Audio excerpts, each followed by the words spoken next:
Honorable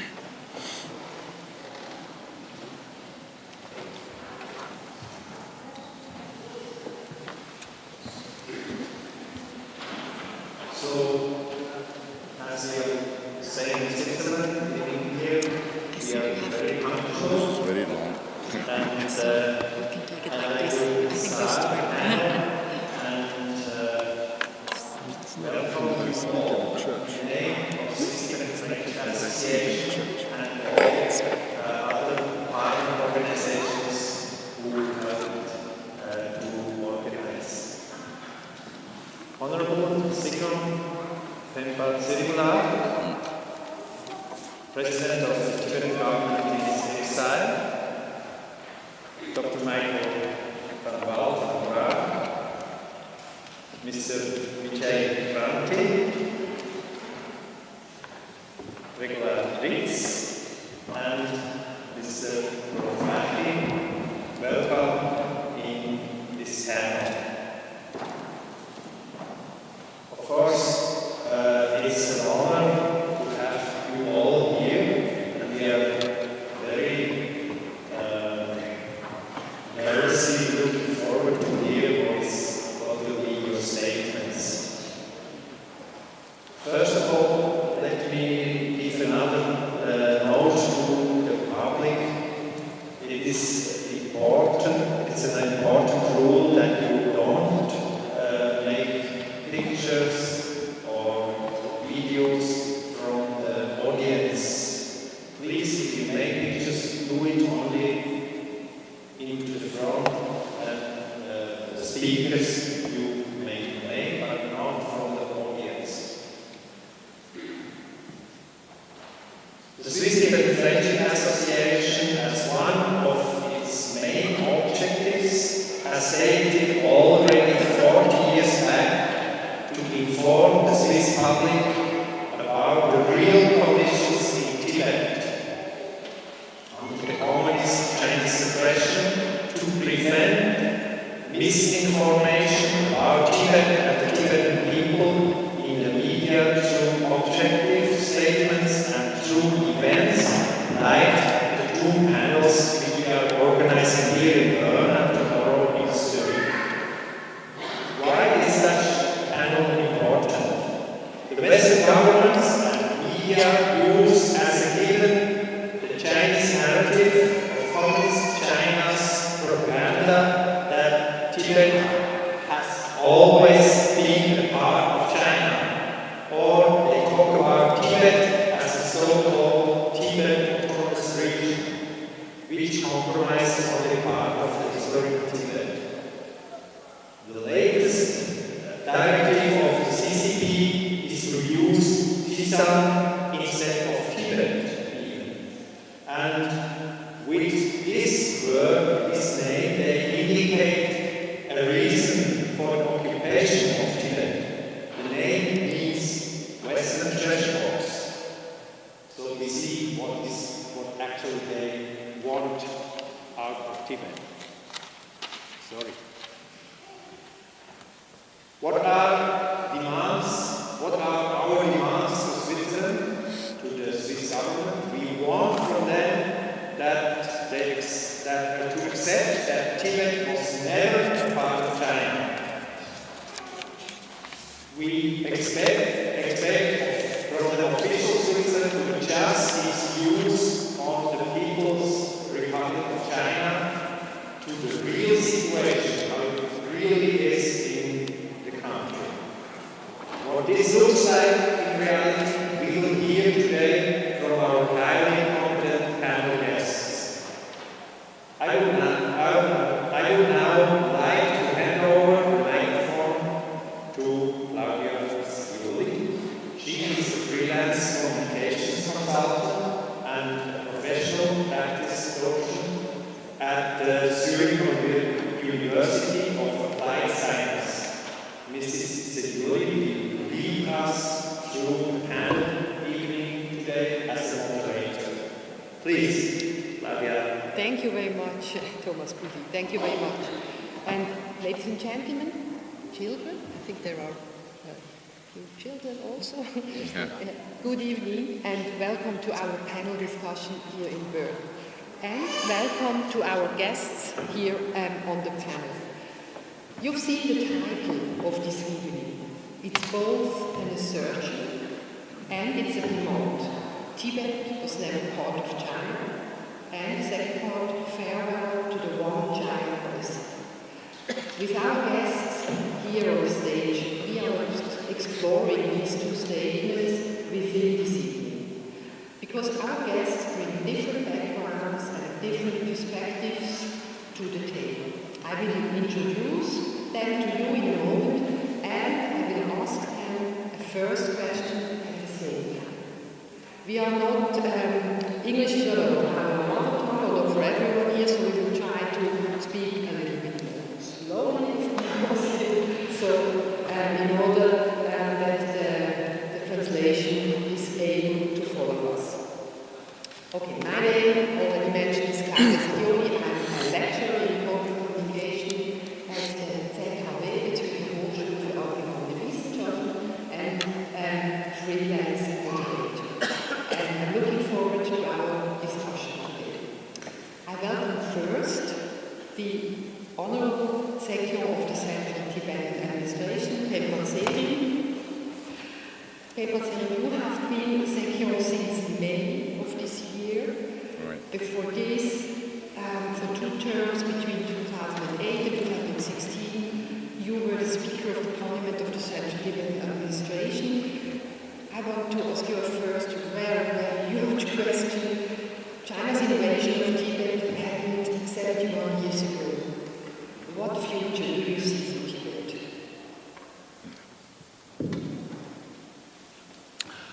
다른 별이 뭔가 쇼지 패샤. 그래서 뭐 상황을 테스트를 쉬이. 아니 슈마 다른데 주스타 슈마 술에 마음방아서 밴드 지압에까지야 별이 저 술도 가서 지촌도 소토베 이렇게 하도 균이 심어도 매번 이렇게 와케요 말에. 네디 야 참으로 주릭 해도 말봐. 주릭 팽에 상황을 슈마 가서이 나니가 지리. Sorry, just since there are quite a lot of Tibetans here. Addressing your question, of course, we have this Tibetan saying, prepare for the worst, hope for the best, prepare for the worst.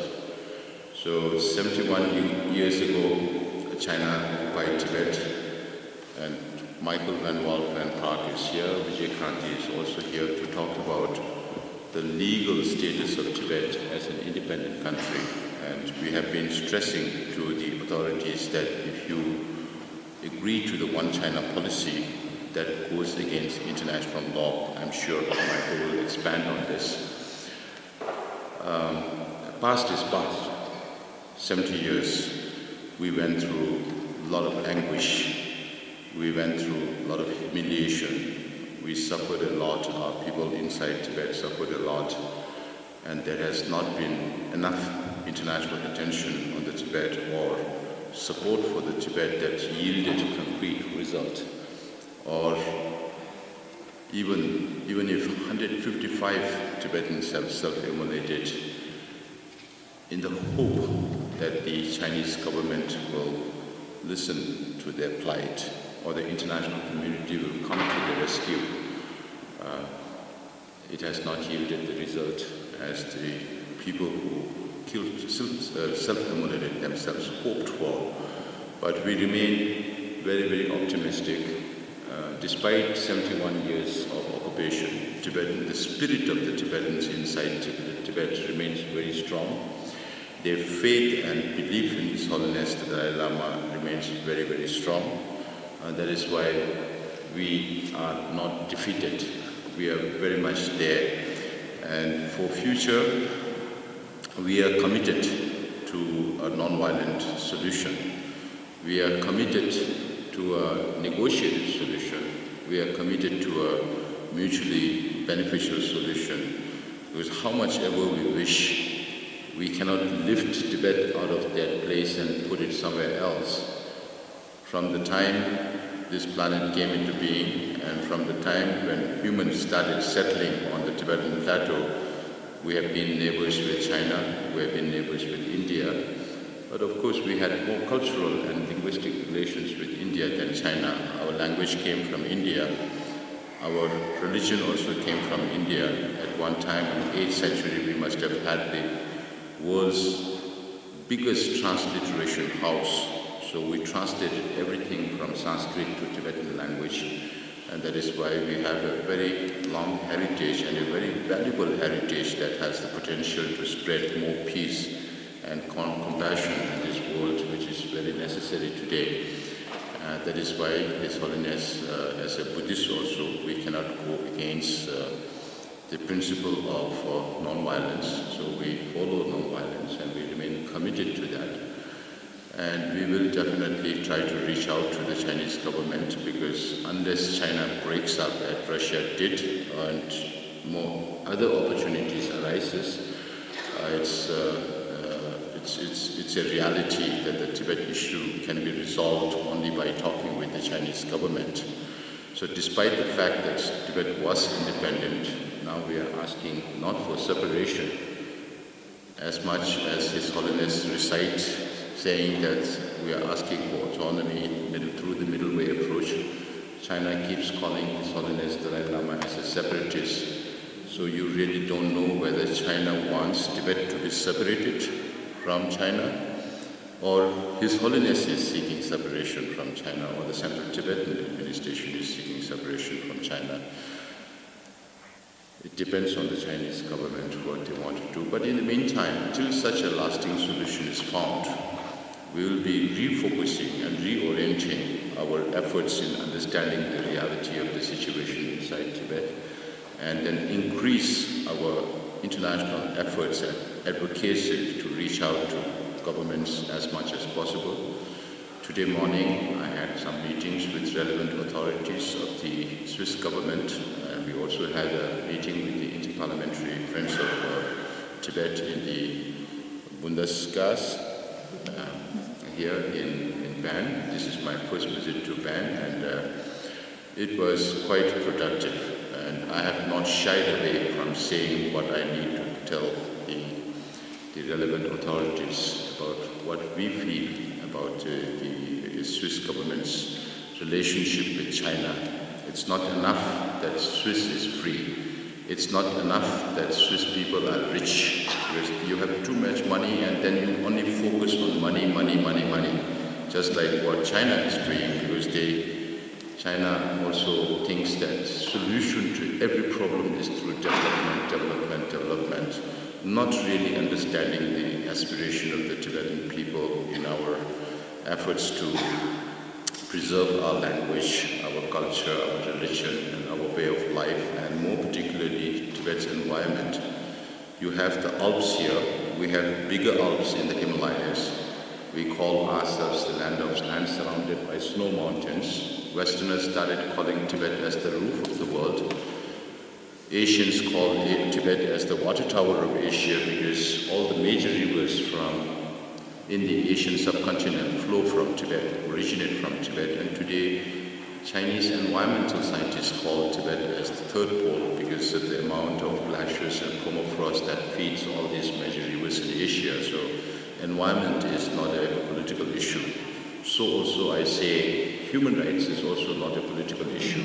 It's a moral issue that the Swiss government should take up with the Chinese government. And China respects only strength, not weakness.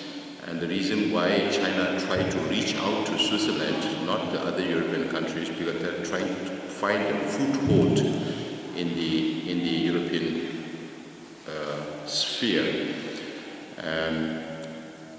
Therefore, I would like to request the Swiss government to be more strong when it comes to China, and I also request the Swiss business people to be a little bit mindful of cherishing the values that you have here. When you do business with China, then you also become complicit in what they are doing to the Tibetans or the Uyghurs or the Hong Kongers, or and whatever China is doing today, the belligerence against India, on Taiwan, in South China Sea, it's deteriorating a trade war with the United States or with the EU. I also take this opportunity to tell the EU countries that they should have a broader, more common foreign policy, not fragmented foreign policy. They should also have a common trade policy when it comes to China, because China is playing the same game that the European colonials used to play against the colonized country at that time. Divide and rule, carrot and stick. They are using the same thing against the European Union today. So that is, I think, we can't just rest on the past, but look forward into the future, and we really look forward to a negotiated, mutually beneficial, lasting solution for Tibet that's beneficial both for China as a state and Tibetans as a people. Thank you a lot for this overview over a lot of topics we want to talk about this evening. I would like to introduce our second guest. It's Professor Aga von Wald. He's Professor for International Law, mediator, and advisor to the Tibetan government in exile. Professor von Wald is also the executive president of PREDA, an international conflict resolution organization, and he is the co-author of a new and highly acclaimed book called Tibet Brief 2020. Michael, in your book you explain how, similar to what we have heard recently, you explain why Tibet was never part of China. Can you tell us very briefly what you based the statement on? Yeah, you have to share the microphone and I hope it works. Yeah.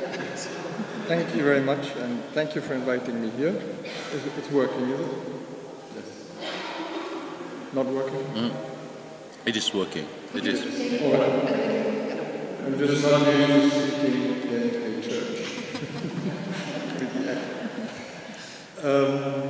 So, let me first say that the book is the result of a 10-year project which we, the co-author and I, Nick Walters and I, engaged in with about 100 scholars in different parts of the world, universities around the world. The objective was, in the first place, to understand what the principal obstacle is to resolving the Sino-Tibetan conflict. And we studied history precisely because China has put history at the center of the conflict. It does so in two ways. Firstly, because China claims the right to rule Tibet, to be in Tibet, to own Tibet, only on the basis that Tibet was part of China since antiquity. It does not claim the right to rule Tibet because it conquered Tibet. It does not claim the right to rule Tibet because it has effective control in Tibet today, or for any other reason. The only source of claimed legitimacy to rule Tibet is history, from their point of view. That is why it becomes very important to study the history, because that is the center of the conflict. Also because they require that His Holiness the Dalai Lama make a statement, a public statement, that Tibet has always been a part of China before any substantive negotiations can take place. So for both these reasons we studied it. We approached the study from all different perspectives, which is why we worked with Mongolists, with sinologists, with people who are experts in Persian history, with people who are experts in Manchu sources, Tibetologists, and many others. In order to understand how, at any particular time in history, since the 13th century, since Genghis Khan, how the relations between the various rulers in Asia were understood, how they understood their relations with each other, how they understood their political entities, how they understood the empires that existed at the time. And we find that there are different ways in which the Mongols, the Tibetans, the Manchus, the Chinese viewed these things. We in Europe in particular, but also in the West in general, have been exposed primarily to the Sinic, the Chinese way of viewing Asia and their role in Asia, and their relation with other rulers and countries in Asia. And that is because, of course, one of the important disciplines here has been sinology, and less so Mongolists and Tibetologists and so on, but also because some of the sources were not as easily available in the past as they are today. There are more scholars today that have studied the Manchu language, that can read Manchu. There are more scholars today that have access to Mongolian archives, because Mongolia is now no longer part of the Soviet bloc and the archives are open,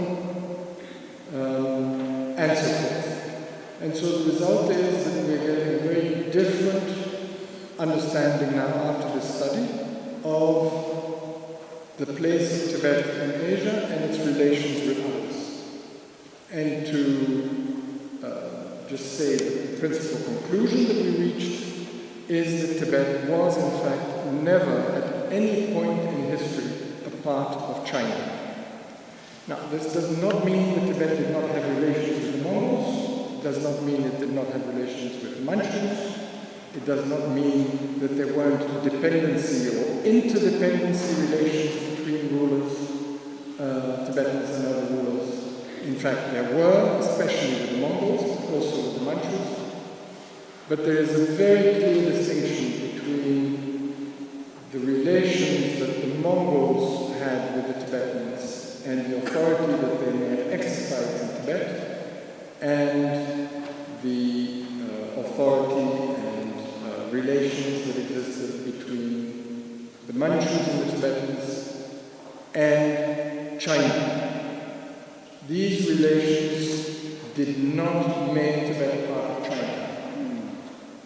And this is something that I think we have not understood well because of this Chinese approach to history that we have been learning or have been exposed to, is that the Mongol Empire was not a Chinese empire, the Manchu Empire was not a Chinese empire. And that both the Mongol and the Manchu emperors were very careful to keep Tibet and their relations with Tibet separate from their occupation and subjugation of China. And I think this is what we have to keep in mind, and the consequence of that is Tibet was not a part of China when China invaded Tibet. China could not have acquired sovereignty over Tibet by invading Tibet with force, because international law does not allow the acquisition of sovereignty of territory through the use of force, and therefore Tibet today is still not, legally speaking, a part of China. It is an occupied country, an illegally occupied country, and our governments should not be recognizing in any way, explicitly or implicitly, that Tibet is part of China. So this has nothing specifically to do with the One China policy. I'll talk about that in a moment. But it is not only important that our governments do not recognize Tibet as part of China because it is illegal for them to do so, and you should remind your governments that it is illegal for them to do so. They're violating international law when they recognize Tibet part of China. But also because the only reason or incentive for the Chinese government to be willing to negotiate with Tibetans is for them to receive from the Tibetans legitimacy for their rule of Tibet, which they know very well they do not have. And so the moment that others create an environment in which China can believe it has legitimacy, because all these countries are saying that Tibet's part of China, the Chinese leaders have no more reason to go to Tibetans They have no more reasons to speak to the Dalai Lama or anyone else to negotiate an agreement that will satisfy both sides. Thank you. Thanks a lot for this interesting aspect, which apparently was nodding all the time. I'll give you a second. I'd like to present you Chakravarti. He's of Kashmir origin. He has over 50 years of experience in journalism and in photography. And as a journalist, his main areas of specialization are Tibet, China, and Kashmir. Which I really agree with my thought. Yes, of course. Michael van Walt and Patharingla have made my job very easy to say what I wanted to say. So whatever I will say will be in very simple language. But before I say, I bring greetings to all of you on a very special day. Today is a very special night for me. And 30, Lord Rama, his wife was stolen by a demon, and the demon in Lanka was defeated with the help of all those people who are not associated with Lord Rama. They were tribals, they were animals. So what I see today, here is another Lama, Dalai Lama, whose nation has been stolen by another demon, China. And what I see here in this beautiful place, people from other nationalities are joining this, Lord, another version of Lord Rama, Dalai Lama, to win back the freedom for his country. So it's a wonderful evening for me. So I bring greetings to you before I start saying, and I will start with the witness of a 6 or 7 year old child. That's me. I was 6 or 7 years old child more than 60 years ago. I was born in 1949. And I was a student of 2nd or 3rd grade when my school textbook taught me a lesson called Hamare Padosi Desh, which means our neighboring nations, neighboring countries. That was in India. And one chapter was exclusively on Tibet. So, when a scholar like Michael van Walt or a very learned leader like Patharingla, they talk about Tibet as a free nation. They are authorities in their field, and I talk as a child. My school book told me Tibet was a neighbor nation, a free nation,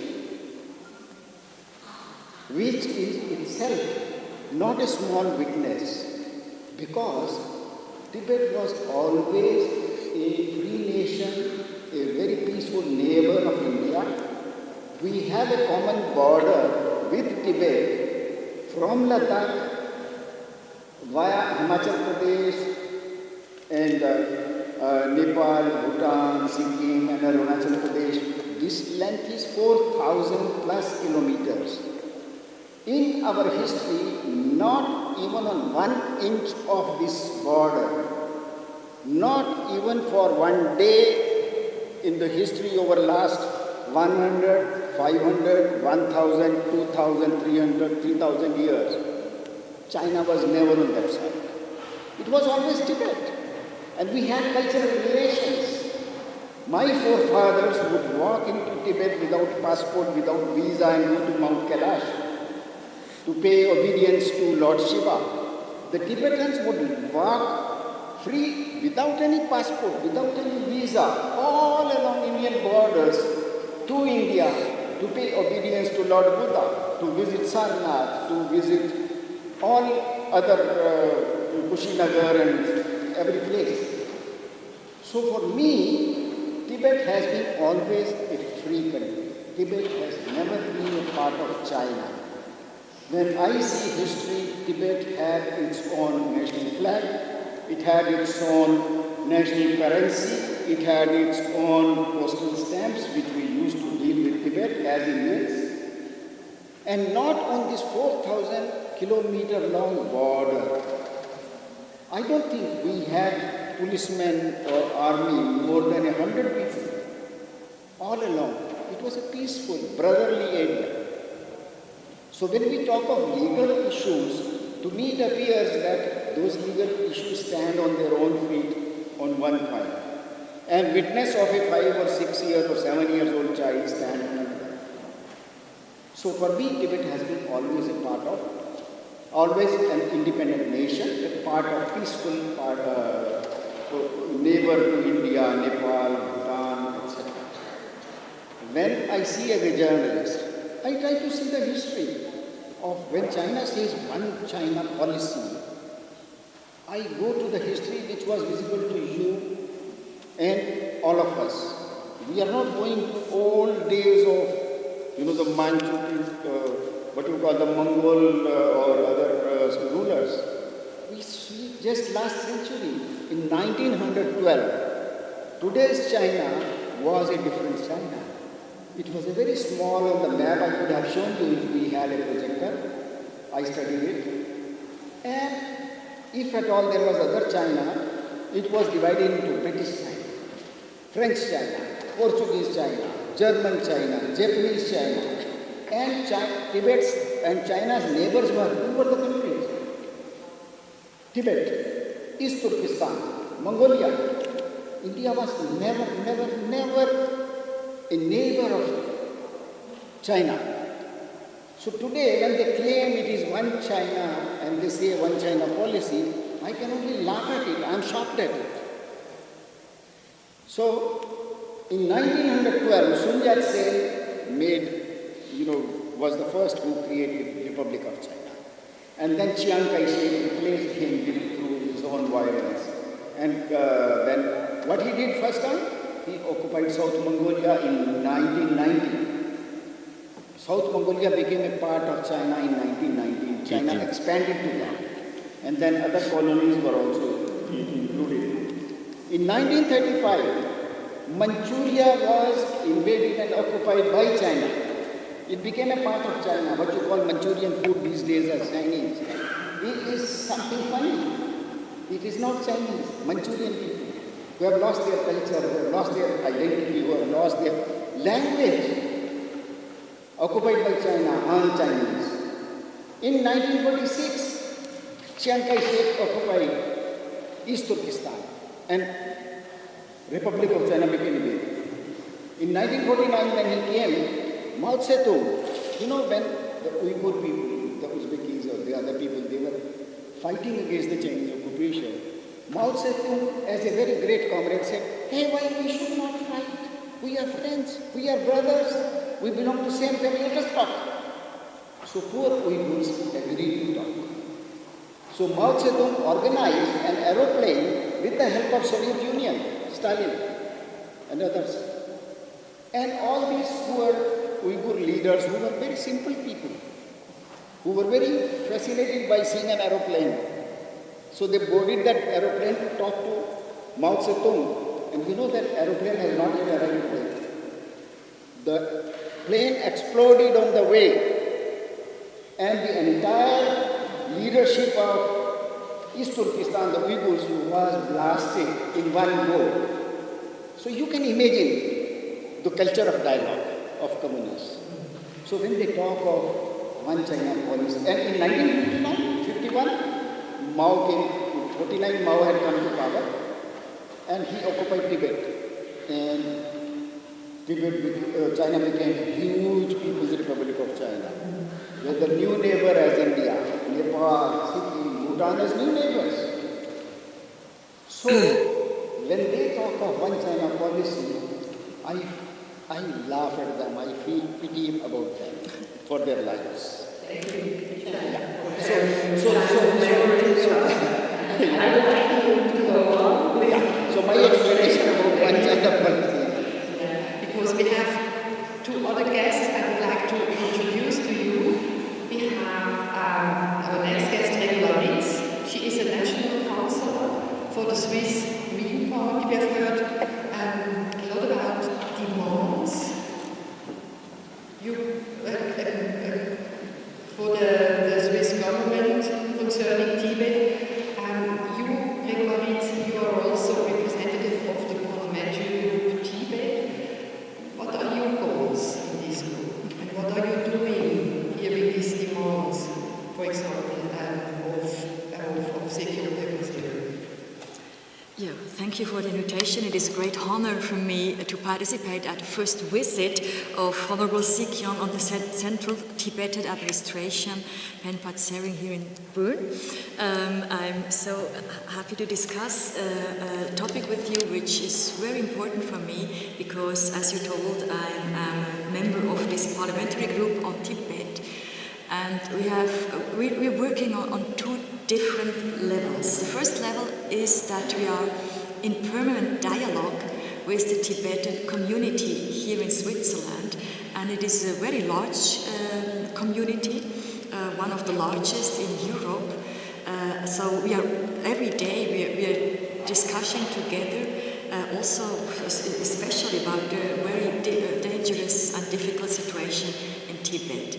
This gives us a lot of information and also a lot of energy to discuss with the government, because the interesting thing is that Switzerland was in former years very open to the Tibet refugees and the Tibet community coming here after the bloody suppression of the Tibetan uprising in 1959.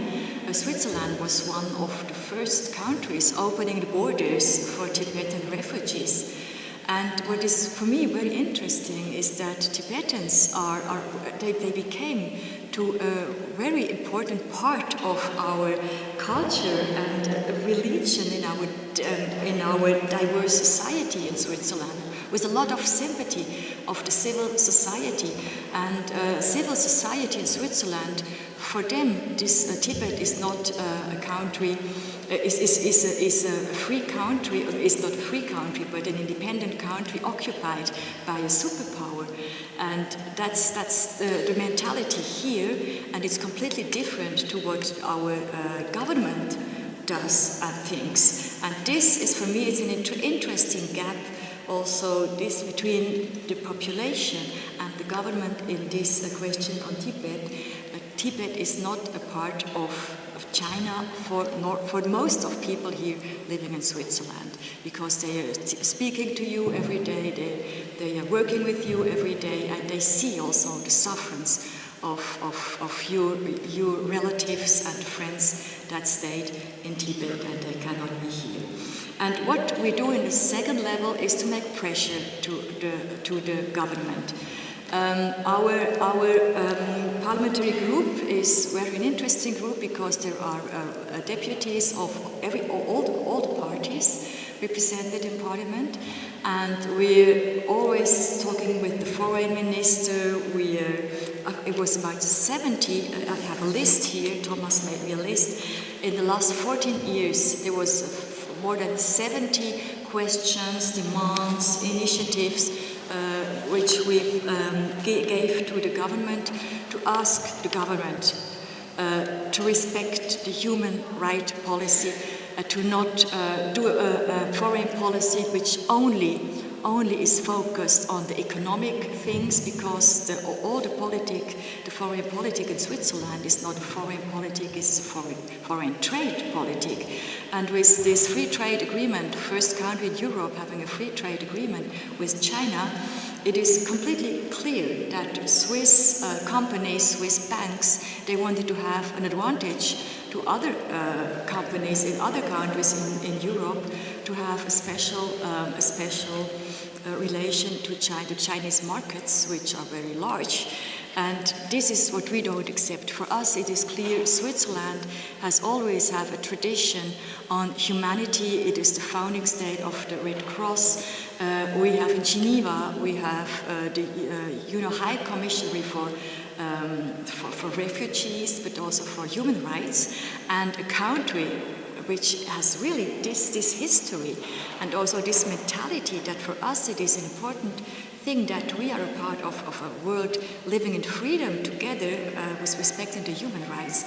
It is not possible and not acceptable that our government is only focused on this completely economic view of the things. So we just do everyday work to change this, and I think we have at the moment really a different situation that is more openness. It's the first time that our foreign minister told openly in the parliament that the things are very bad in China, also in Tibet, that the human rights are not respected, that China does not take the promises they gave us, they don't respect them.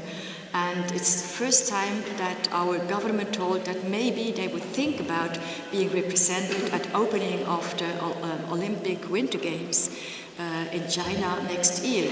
So something is changing, and we could discuss this after. And I think it has something to do with the Corona experience here, that all Switzerland saw that we're so dependent on China, and that a lot of countries on the world now, they see that we're completely dependent on China, and that is not good also for the development of our countries.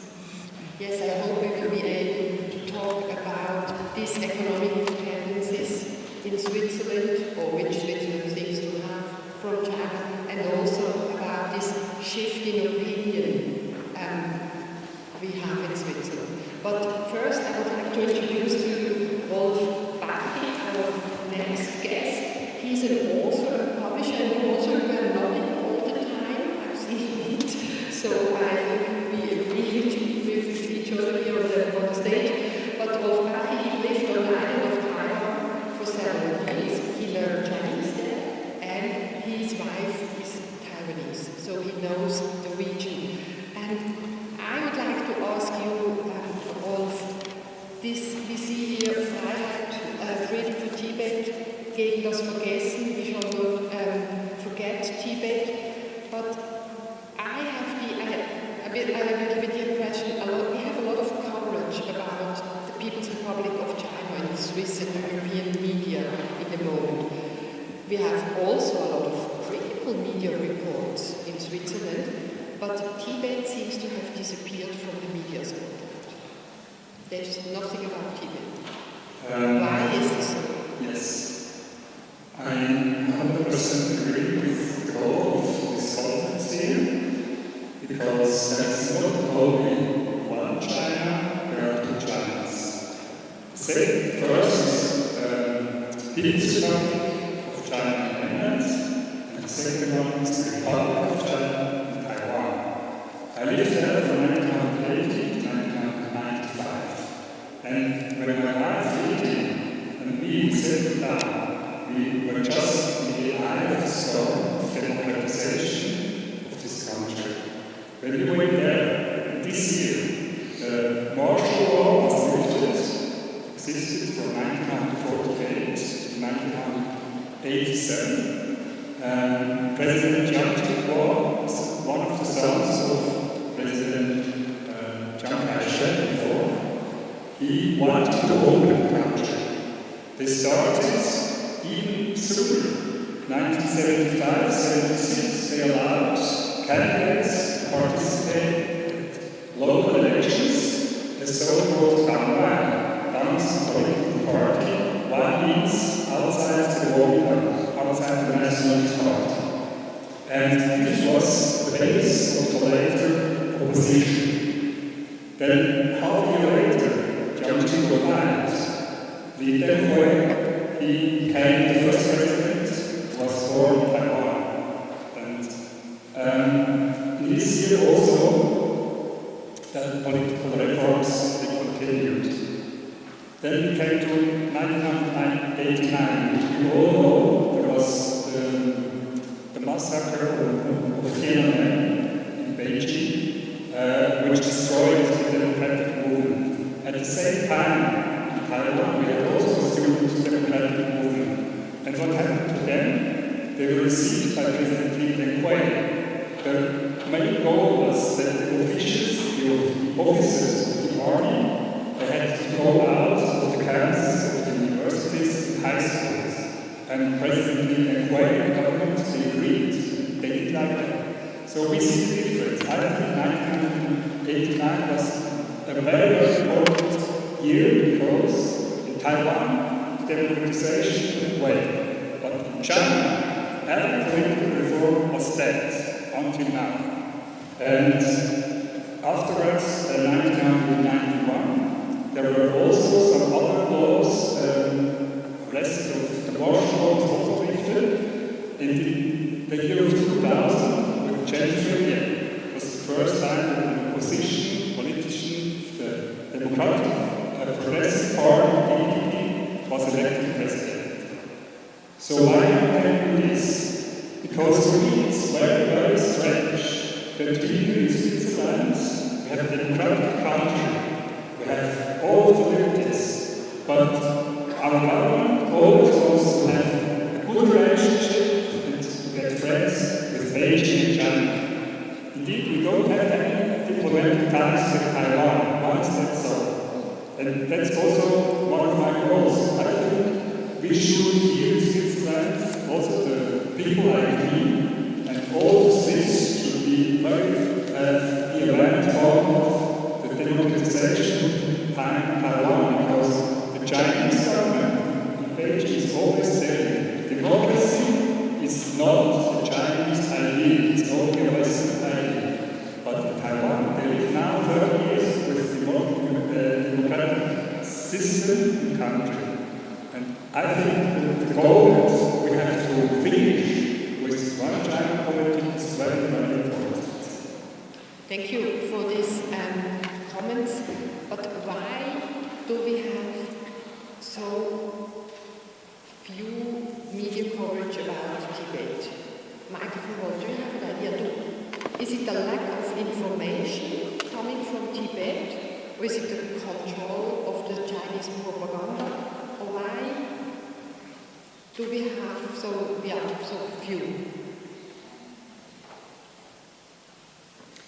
I think it's a combination of some of the things that you've said and some other things as well. I think especially in the last 20 years, we have been conditioned by Chinese propaganda to talk about Tibet and the press to write about Tibet, firstly as a region of China. This is how it is described in the press: the western region of China, province of China, Tibet Autonomous Region of China. When the press talks about Tibet, they talk about Taiwan, they talk about Taiwan. When they talk about Tibet, they talk about the western region of China. When they talk about Taiwan, they say Taiwan, which the People's Republic of China, or Beijing, or Chinese leaders consider the province of China. When they talk about Tibet, they don't say which the Chinese government considers as a province or an autonomous region of China. So we have the press. It's not just the media; it's the general public. It's governments as well, have been adopting the concepts and the language, the terminology that the PRC wants us to use. How often do you hear people talk about the Tibetan minority, or Tibetans as a minority of China, as an ethnic group of China? Tibetans are neither a minority nor an ethnic group. In the first place, you're not a minority of your own country. So Tibetans can't be a minority in Tibet. So the only reason that China wants us to use the term minority is one, because it implies that Tibet is part of China, otherwise it wouldn't be a minority of China. But secondly, because the rights of minorities are a lower category of rights than the rights of a people or of an occupied country. Tibetans are a people by any legal definition. They are not a minority. And yet we read in the press all the time, and our governments talk about Tibetans as a minority, a religious ethnic minority.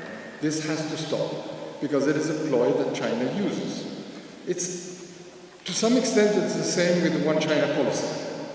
We need to remember that the One China policy was developed at the time that the United States recognized the People's Republic of China in 1979. It was the US policy to accept that there were not two Chinas. In other words, the US said, I agreed with the PRC that there is not a Republic of China and a People's Republic of China, that there's not two countries with the name China, that there's not two governments that can say they're the government of China. That is the one China policy. Now, what is important to know also is that this does not, although the United States, in other words, accepts the one China policy and each administration repeats it, this does not entail that the United States recognizes the sovereignty of the People's Republic of China over Taiwan. And that's a very important distinction. And it also does not mean that they cannot have relations with Taiwan, sell them arms, naval ships, Air Force planes to defend themselves against the People's Republic of China. But Tibet has nothing to do with this. And this is why I say it's part of this language trick that China uses, because when countries have accepted the one China policy in relations with China, just like the US did, this relates to Taiwan. Then China comes back and says, oh, but you've accepted the one China policy, so you can't be meeting with Tibetan leaders. Has nothing to do with Tibet. Tibetan government has never claimed to be China or to be the government of China. So the two are completely unrelated. But China, in other words, has used the fact that they have gotten countries to accept the one China policy to then expand it and say, no, once you've used it, then you can't do this with Tibet. You can't recognize that Tibet's not part of China. You can't do it with East Turkestan. You can't meet their leaders, etc. With Hong Kong, they're now applying it as well. And many governments are not even aware that they're stepping right into this trick. So now we have governments that say, oh, but we accepted the one China policy, so, we can't do this and we can't do that. It has nothing to do with Tibet. And I think we need to remind our governments to separate that. Yes, so let's turn the focus really back to Tibet. Sikyong and Swiss, you mentioned tonight that the central goal of your term in office is for the Chinese government to resume autonomy talks with Tibetans, non-violent autonomy talks, negotiations. On what basis do you want to resume these talks? I think we need to, of course, Michael, Roger, even I talked about the independent status of Tibet before Communist Party invaded or occupied Tibet. And that's a fact. Tibet was an independent country. There is no doubt about it. But at the same time, we have to understand the reality of the situation inside Tibet. The first years of Chinese occupation brought a lot of misery to the Tibetan people. We have never experienced famine as much as after China occupied Tibet. There was hunger, there was famine, there was death, there was repression, there was genocide, there was destruction of monasteries, there was marginalization of Tibetans. Everything happened in the first 15, 16 years, also during the 10 years of Cultural Revolution. And it was during this period when His Holiness first started thinking about the middle way approach, as he says in his discourses, that he started thinking about this way back in 1973-74. Because the concern here is the existential problem of the Tibetans as a people, as a nation. Therefore, if there is no Tibetan people, if there is no Tibetan identity, then a land alone does not make sense. That is why His Holiness went for middle way approach. Then he started propounding this in the 1987 5-point peace proposal, 1988 Strasbourg proposal. Even today I tell these facts are coming into light more prominently now that Tibet was an independent country. It's not just Michael's work that is in the public domain now. We also have a Chinese professor, Professor Lau, who is based in San Diego today. He was a professor in the City University of Hong Kong, and now based in San Diego.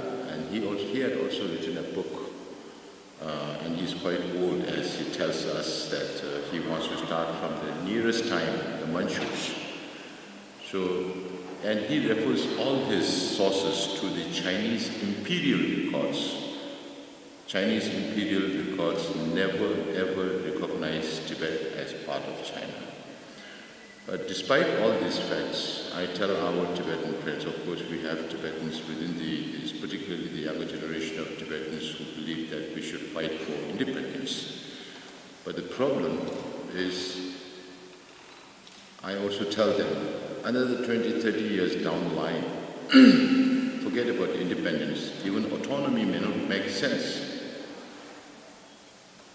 I also say we don't have time. Why? Time is always there, but why there is no time for Tibet? Because of Chinese demographic aggression into Tibet. Even though Tibet is 2.37 square kilometers, many times the size of Switzerland, more and more Chinese are moving in to Tibet. If China is filled, we are not against multiculturalism, but a majority community, completely overwhelming a minority community is not acceptable to us. Therefore, we went for autonomy. Then the reality of the situation today is, are we or will we be able to maintain our identity in Tibet? If we talk about language, Tibetan language, which I referred to earlier, is very important as the basis of our culture, our religion. During Mao's time, they had to use Tibetan because no Tibetans speak Chinese, because Tibet was never part of China and no Tibetans learned Chinese because there was no need to. But during Mao's time, they had to use Tibetan language for propaganda purposes.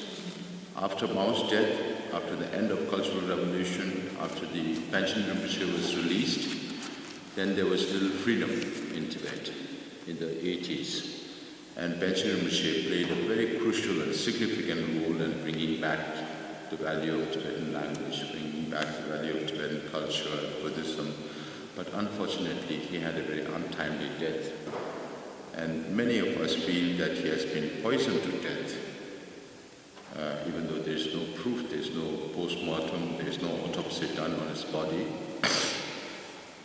So, in terms of language also, during then, Hu Jintao came as party secretary, he imposed martial law in the late 80s, and Jiang Zemin's time, it deteriorated.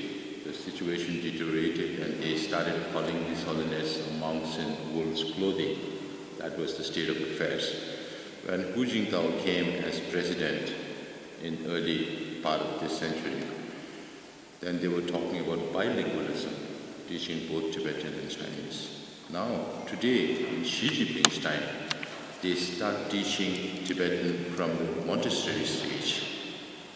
So what the Americans did to the natives, what the Canadians did to the First Nations, what the Australians did to the Aborigines, they are doing exactly the same thing to the Tibetans in Tibet, to sinicize the Tibetan population, to completely change the mindset of the younger generations of Tibetans into Chinese. So that is only on the language front. And by extension, in terms of Buddhism also, I won't go back that far into Mao's time because there was a lot of destruction. But in today's time, from Hu Jintao's time, they have the order number 5. Now they want to be responsible for reincarnation of Tibetan lamas. So His Holiness always says in jest that if the Chinese government is really serious about reincarnation, recognition of reincarnation of lamas, then the Chinese leadership should study Buddhism first, because they are an atheist government. And His Holiness the 14th Dalai Lama is living in India. They don't bother about him, but they are more concerned about the 15th Dalai Lama because they want to control. It's a political decision to abduct the real Panchen Lama in 1995. And we still don't know whether he's alive or not. So aside from this reincarnation issue, there's so much control, surveillance, movement, control on the movement of monks and nuns. So these, again, by extension, also extends to Tibetan Buddhist culture and environment, as we discussed. So considering the reality of this situation, we fear that if we don't get to go back to Tibet as early as possible with a solution that is mutually beneficial both for China and Tibet, yes, the Tibetan identity itself may not be there. You're depicting a really pessimistic picture of the situation in Tibet, but even now we are talking about the dialogue. It should be restarted. How could this dialogue be restarted? Through formal or informal channels? Or what are your ideas? Now, we have had dialogue with the Chinese from 2002 to 2010. That was mainly Chinese accused to this, mainly because of the Chinese coming out party in 2008, organizing Olympic 2008. And at that time, 8 years ago, His Holiness supported China's organization of the Olympics. His Holiness also supported China's entry into World Trade Organization in the hope that China, once China becomes part of the global community, there would be a more responsible power. Everybody expected that. Today, we realize that it's not so. Today, even in Europe, as you mentioned in the very beginning, there is a changing viewpoint on how China responds to the international community. China's belligerence against India. Of course, it might sound a little pessimistic, but maybe I'll end this on a more optimistic note by saying China's belligerence against India for no reason whatsoever, from no provocation from the Indian government, because Indian government has always taken a very defensive position. China has always taken a very offensive position. Now, why is China threatening Taiwan with a war and occupation? Why is China has this expansionist view on South China Sea? Why is having China trade war with the United States? Why is there a changing dynamics in relations between China and the European Union? Everywhere, China has problems. That is because China today feels very, very insecure. China talks about harmonious society. China talks about harmonious relations with all its neighbors. What they are doing to its neighbors is not harmonious relations at all. What they are doing to the Uyghurs, what they are doing to the Tibetans and Hong Kongers is not a harmonious society within China. It's provocation on all fronts. So that is very symptomatic to say that China really feels cornered from the international community from within. The opaqueness of the system does not allow us to understand how much opposition is there to the leadership of Xi Jinping, now who has become so powerful, a man as powerful as Mao, if not more than Mao. So he is also responsible for good things he will do, but he will also be responsible for failures that he will have to deal with. And sometimes, I try as much as possible to try to analyze the situation as to why Xi Jinping wants to go back to socialism, why he's curbing on free trade. You heard the case of Jack Ma. You heard the crisis that Evergrande is facing now. Why is Chinese government not coming to the rescue of these businesses that they so promoted in the last several decades, because of which they have attained the economic power that they have today? So all these are pointers to the fact that China does not care about international relations now. They have not attended G20. I was in IPAC there, just next to the Italian Parliament building when the G20 leaders were coming. Xi Jinping was not there. Xi Jinping is not in Glasgow for the COP26. Why? Why is he remaining so secluded from the international community? That is because he is very insecure right now. They fear the end of communism. They fear being cornered from all parts of the international community and within. That is why there may be opportunities for Tibetans, there may be opportunities for Uyghurs, there may be opportunities for Hong Kong, despite the fact that we follow the middle way approach. So the relations keep changing. There is so much fluidity in today's international relations. There's too much dynamics evolving in the formation of Quad, in formation of AUKUS, in the increased relationship between all these countries that face China. Because today everybody has the strength to talk about China being a threat to the global community. Earlier, we hardly hear that. Today, in Switzerland also, now people are realizing the fact that China is not what it is. It's not only it may be mostly the business community who think that this is an opportunity. And America has experienced this in the last 20 years. They realize that it's not useful. But Switzerland business people will have to wake up to that reality. One day, they might face problems with China because of what China might do to the companies that Swiss companies have invested in. So they have to be mindful of what could be the consequences in future. So that is why we have to understand the reality of the situation. At the same time, be pragmatic in our approach to take up any opportunities that come by while meeting the challenges. We are open to anything that evolves, and we will definitely take the opportunities whenever it comes by. You mentioned the economic power of China. I would like now to address China's global infrastructure projects. For example, the Belt and Road Initiative, this gigantic transport routes by land and sea China's building up. In your opinion, what are the Chinese objectives of the Belt and Road Initiative? If we want to understand the objectives of China's Belt and Road Initiative, we'll have to go to the background of, number one, all this initiative is based on the gigantic money China has accumulated over the years. And unfortunately, this money came from all democratic countries, the Western countries. Unfortunately, our leaders like Mr. Nixon and Henry Kissinger, they created what I call a Frankenstein out of China. Initially, they thought that by befriending China, it will become democratic, it will open itself. And in the process, they gave undue recognition which China did not deserve to China. They gave all the political forums opened, the United Nations and others, for China. They gave China technology. The West gave China its money as investment. And then the West gave its own market to China.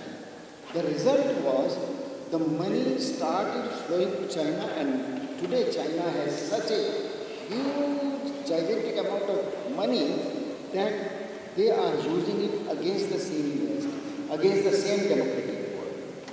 This Belt and Road Initiative, I will only give you, although it's a word over, I will only give you an example of countries around India. With Pakistan, they invested billions and billions of, more than $60 billion to create CETA and occupied there because China, finally they discovered Pakistan cannot pay back even the interest, even service charges. So they so they occupied Gwadar. They have occupied Sri Lanka's Hambantota. The result is that in Colombo, if a Sri Lankan has to enter that area, that Sri Lankan needs a Chinese visa to enter that. Hambantota. This is very funny. They did it in Mali, they did it in Djibouti, they did it in Chittagong, in Bangladesh. They did it with Myanmar and Coco Islands. The result is India is encircled. So they are encircling the rest of the world also. And what they are doing, using the same money. But there is a ray of hope. They have invested so much money in Pakistan, in Djibouti, in Mali, in so many countries.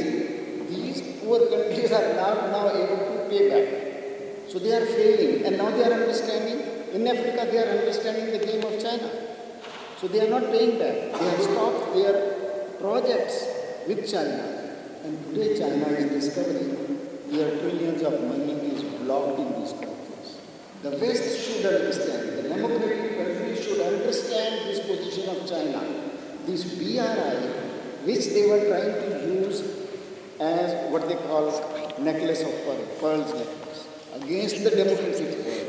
Now, suddenly, it is proving as a millstone around the neck of China.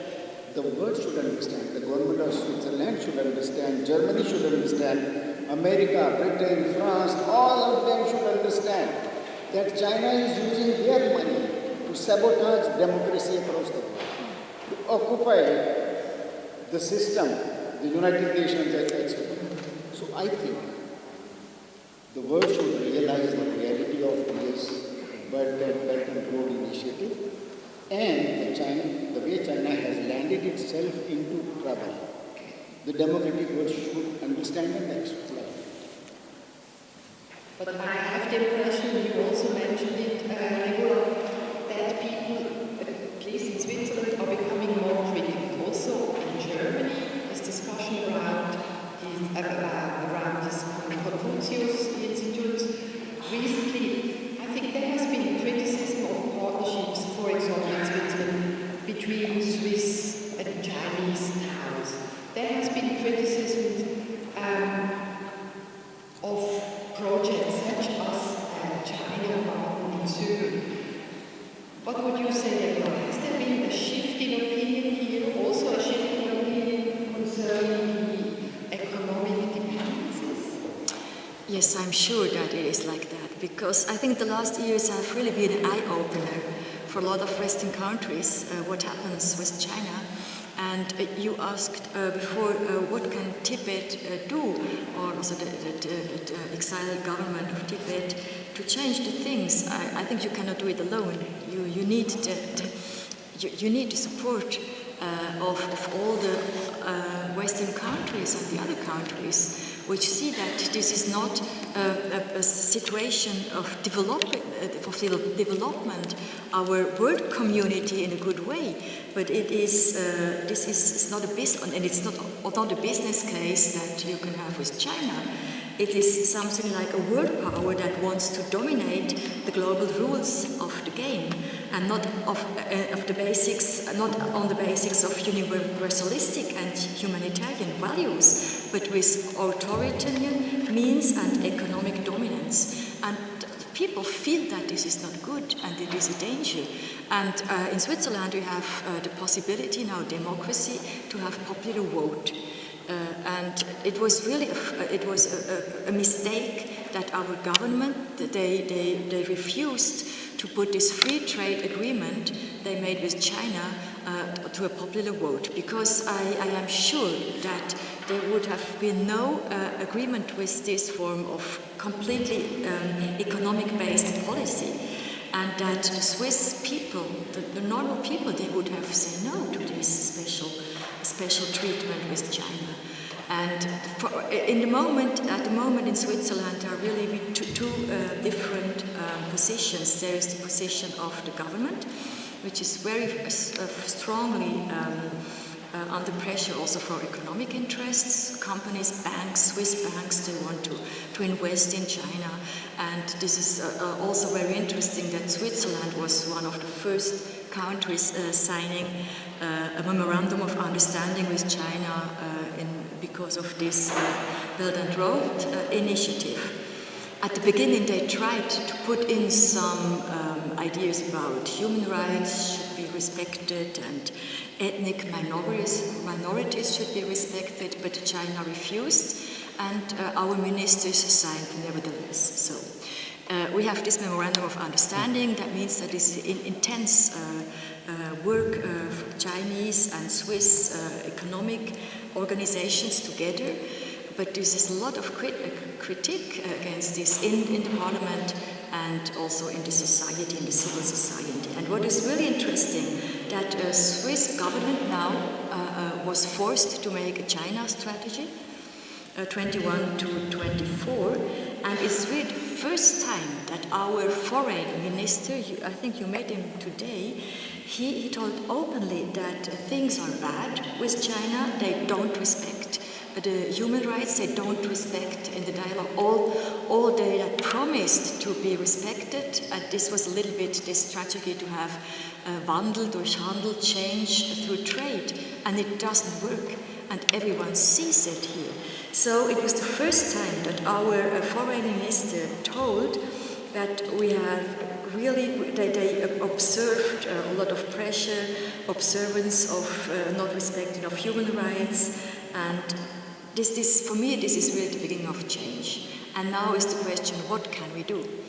I think there are different concrete decisions to take that we will not take.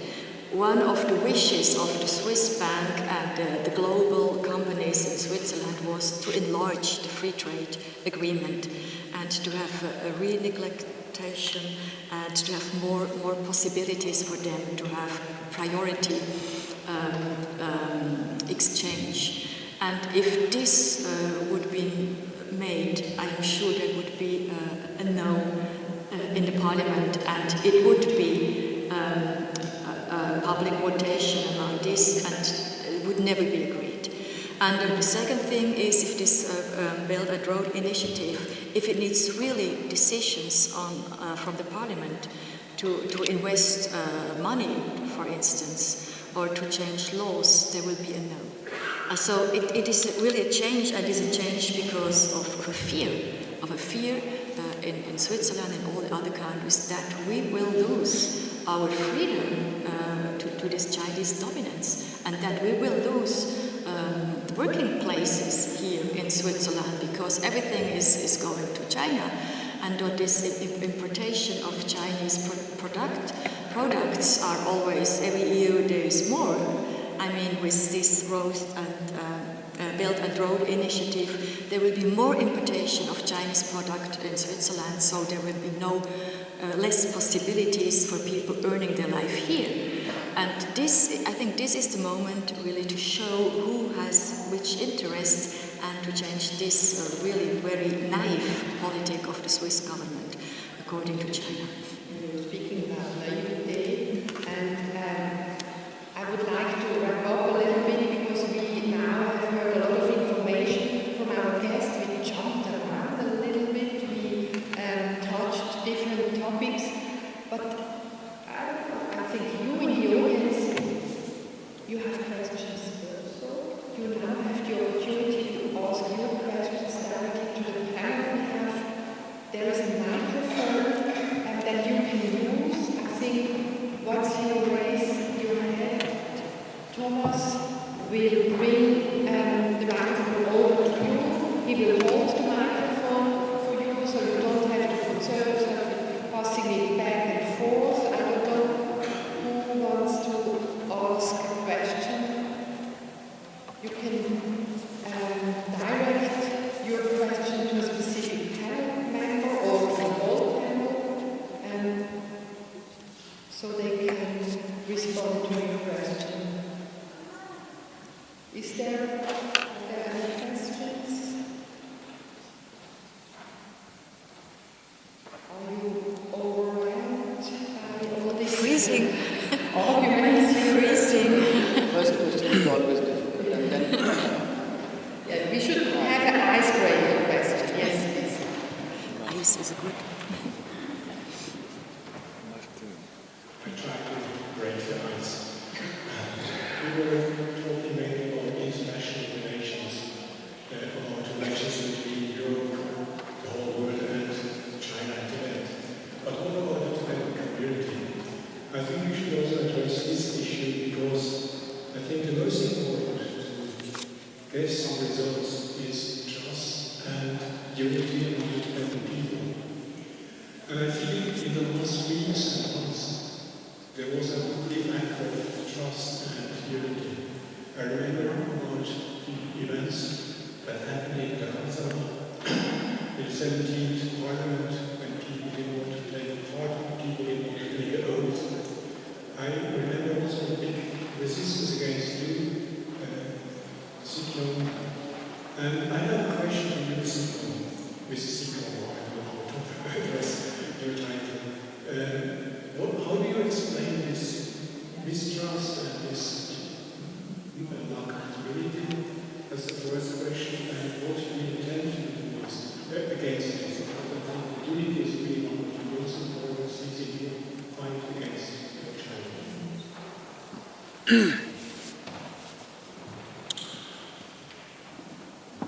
Last few months we had a constitutional crisis in Dharamsala, and some people think that since 2016 this division came into the Tibetan community, but that it is not necessarily the truth, because this has been there for a long time. Because of the historical background that composes Tibet as a whole, and there are also a lot of ignorance of history within the Tibetan community. That is why you see some regionalism of the past, because of the past history. And I also ask Tibetans to study about the law. We are in a democratic country. If you don't understand law, then you cannot make out who's following the rules and who's not following the rules. Then to understand regionalism, you have to understand your own history. I'll be speaking day after tomorrow. It has only been 5 months that I took over. I'll take every possible initiative to make sure that Tibetans are united. I'll make them know that China is our common enemy, not amongst ourselves. I'll tell them history also.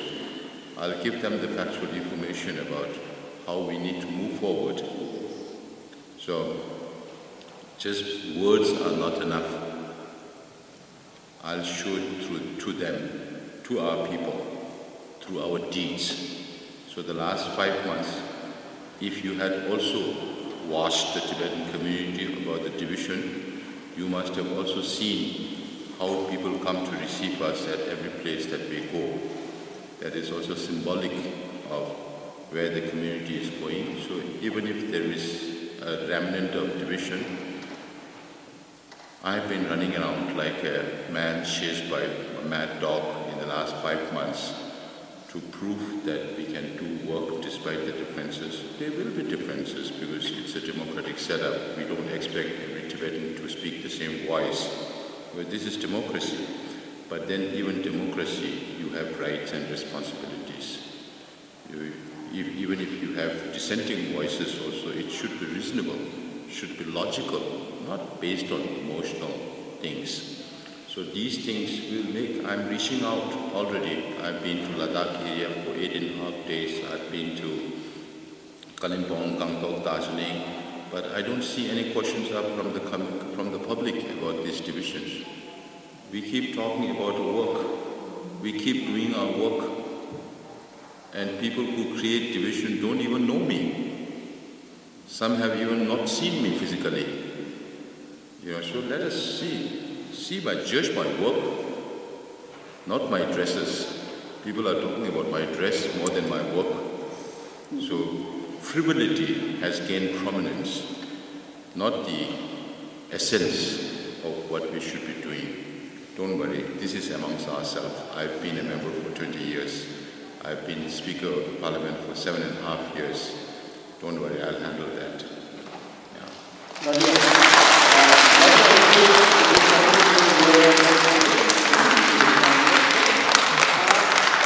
question you raised, of course, it has its way.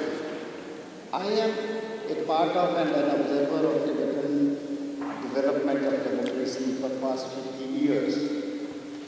I look at it, it's not the division among the society. I think this, whatever happened in the last few months, is a symbol of development of democracy. I give you example of my country, India. We have the largest constitution in the world. We learned from all best of democracies and constitutions. And we came up with a good constitution. And in spite of that, we have amended our constitution more than 100 times already since 1947. I have lost count after 100. I am a journalist. So this is beginning for the Tibetan society. They are also learning the democracy system. And if there is some developments what happened in the last 2, 3, 4 months, I don't see it as a symbol of division. I see it as evolution of democracy. So, there is, and whatever happened, I think it was only on processes. And those processes can be corrected. They will take their own time. Whatever those loopholes were left, I'm sure this parliament will correct them. So I, as an observer of democracy, I don't see it as a symbol of division among the Tibetans. I see it as a healthy symbol of maturity of a democracy. That's what I see. Question from the audience? So, I don't know where to start. This question is quite a difficult question, but I will try my best. My name is Jay, Sikyong and Michael. I talked to you about it also. It's about CTA, Central Tibetan Administration, and the relation called CTA or Tibetan Government Exile. India is our best friend, but still, India doesn't recognize Tibet as an independent country. So that's where the issue of CTA, why we call CTA, about this Tibetan Government Exile.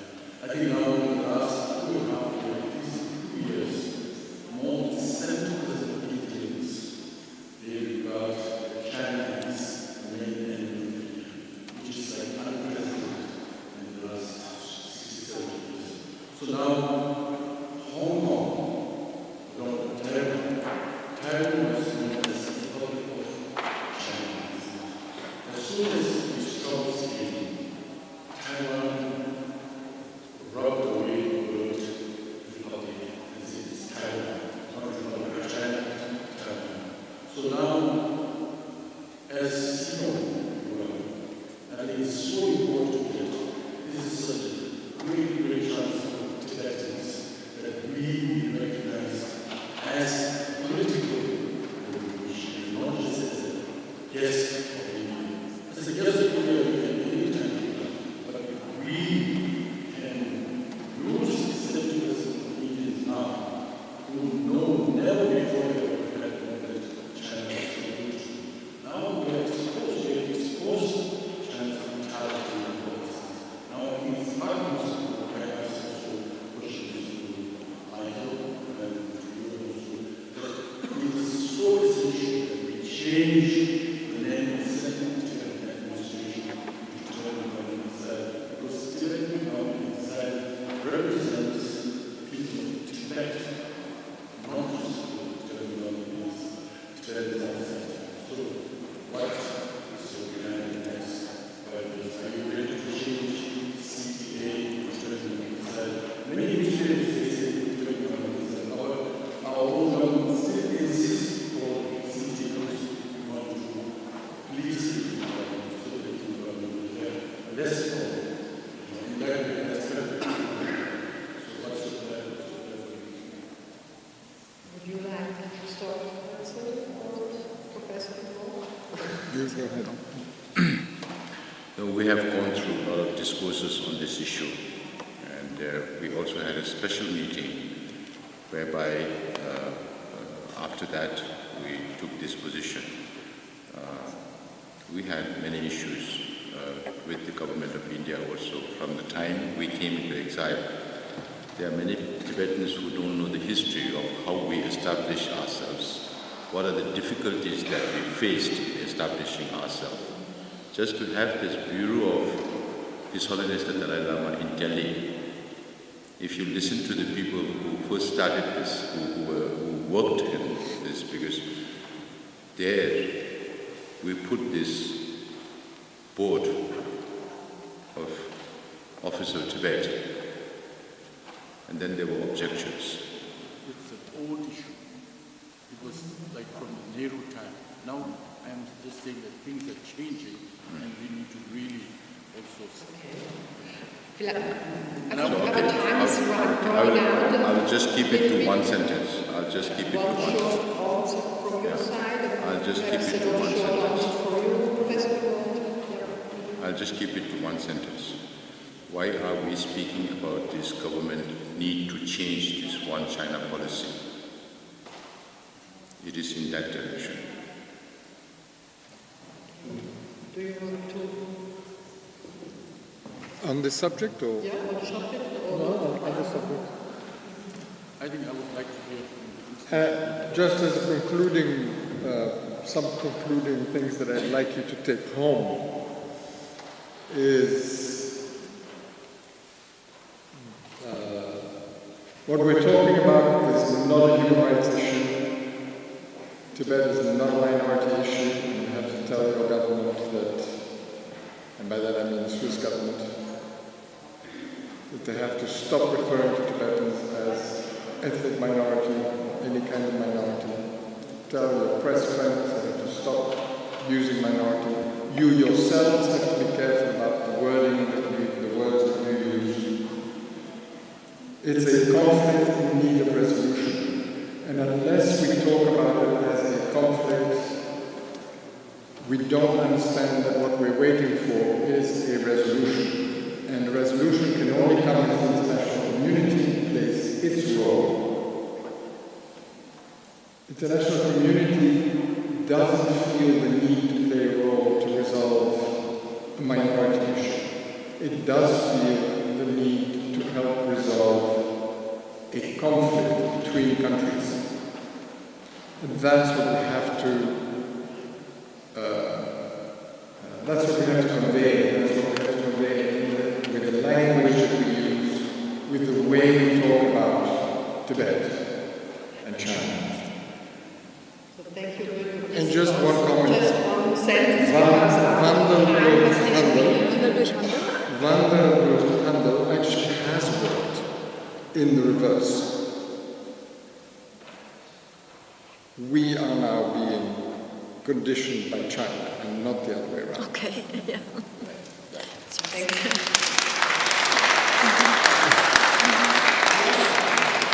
I must repeat, our time has disappeared, and I would like to thank our guests, panelists on the stage, for this so-provoking, different perspectives, input, and for the expertise they presented. And thank you to our audience for your interest, for the questions. We didn't have a lot, we didn't have time for more questions. I regret this, I'm a little bit sorry about this. But we have another panel tomorrow in Zurich. I don't know if you want to join another one. I'm looking forward to it, and thank you a lot. I wish you a good evening and a safe trip home.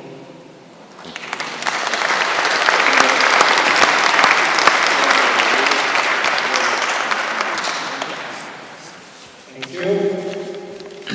In my opening statement, I mentioned that we expect the official Switzerland would adjust its view on PRC towards reality, and that we would come to know more about this reality today. I think the speakers have fulfilled our expectations. Please signal with the amount of loud applause for them again that they did an impressive job today. And you please give them another.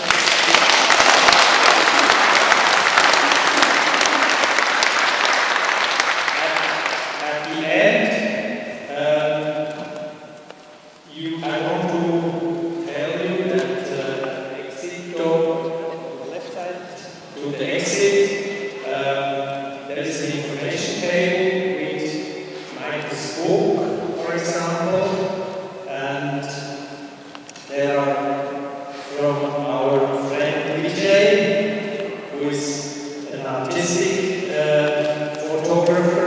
There are photos taken by him of His Holiness in the 80s in Dharamsala and Sanskar. There are wonderful, exclusive pictures which you could buy there as sets or individual. They are presented on the table. And our Tibet Focus magazine, you find you can take with an exclusive interview of Sikyong and Swiss.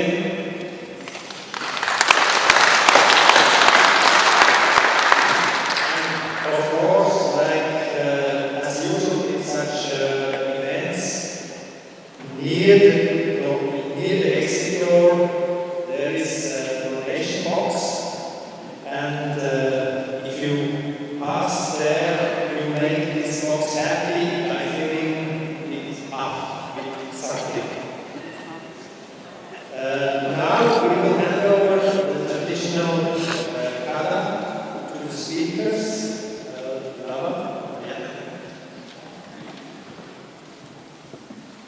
And